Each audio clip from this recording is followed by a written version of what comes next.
Hi friends, today I'm going to show you a unique combo of cauliflower and broccoli. Hope you like the recipe. Let's look at the ingredients.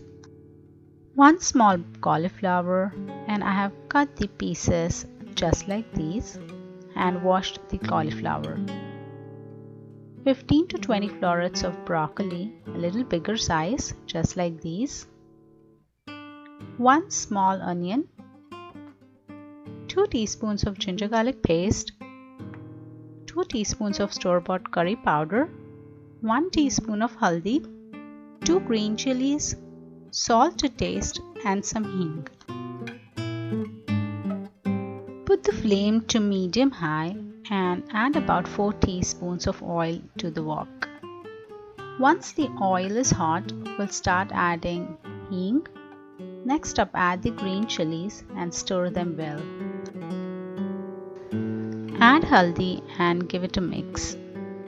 Now add the ginger garlic paste. As you add the ginger garlic paste, make sure to keep stirring it so that it doesn't stick to the bottom, but be very careful and use a lid since it splutters a lot.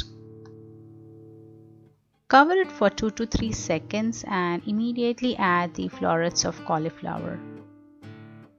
Take your time to mix them well and coat the tadka with the cauliflower. Cover it and cook it for about 5 minutes. Now open and give it a quick mix and add the broccoli florets.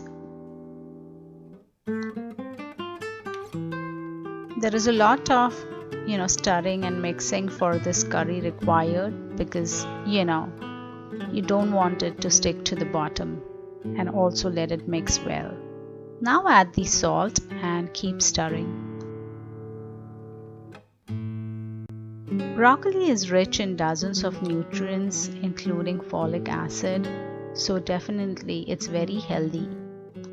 Now cover the curry and let it cook for about 5 to 7 minutes. After about 7 minutes or so, give it a quick stir. Now add the chopped onions to the curry and again mix it. Look at the colors, yellow, white and green, so delicious. Now cover and cook for 5 minutes. After 5 minutes, give it a quick stir.